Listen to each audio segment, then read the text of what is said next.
Hi friends, welcome back to Jaya svantailly అండి. ఈరోజు మనం పూరీ కూర చేస్తున్నాము. కావాల్సిన పదార్థాలండి: హోల్ గరం మసాలా పావు స్పూను, అల్లం వెల్లుల్లి పేస్ట్ అర స్పూను, ధనియా పొడి పావు స్పూన్ అండి, పసుపు పావు స్పూను, గరం మసాలా అండి, స్టారు 2 రెబ్బలు, ఒక హాఫ్ ఇంచి చెక్క అండి, లవంగాలు ఒక 3, పోపులండి జీలకర్ర, ఆవాలు, మినపప్పు ఒక అర స్పూను 3 కలిపి. ఉడకబెట్టిన బంగాళదుంపలు ఇలా ముక్కలు కట్ చేసి పెట్టామండి. కళ్ళుప్పు 1 స్పూను, మిరపకాయ ముక్కలు ఒక 3 మిరపకాయలు ఇలా ముక్కలు కట్ చేసామండి. కొత్తిమీర కట్ చేసి పెట్టుకున్నాం. ఉల్లిపాయలు పెద్ద సైజు ఒక 2 ఉల్లిపాయలు ఇలాగా పొడవుగా సైజెస్లా కట్ చేసుకున్నాం. టమాటా ప్యూరీ ఒక టమాటా అండి. ఆయిల్ వేస్తామండి ఒక 3 స్పూన్లు. పోపు వేస్తున్నామండి.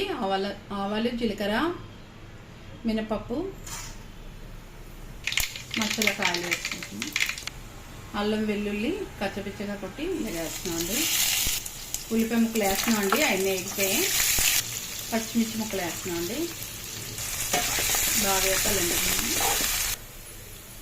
టమాటా ప్యూరీ వేస్తున్నామండి. ఉల్లిపాయ వేగాక టమాటా ప్యూరీ వేసుకుంటున్నాం. కళ్ళు వేస్తున్నామండి, టమాటా కూడా వేసాక.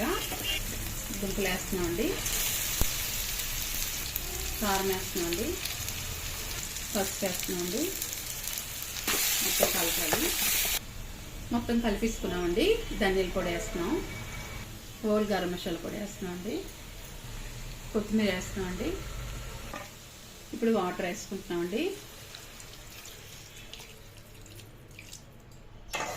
మూత పెట్టి మీడియంలో ఒక 5 నిమిషాలు ఉడికించుకోవాలండి. మూత పెడుతున్నామండి, చూద్దామండి. మనకి రెడీ అయిపోయిందండి పూరీ కూర. కొత్తిమీర వేసుకొని మనం స్టవ్ ఆపిస్తున్నామండి.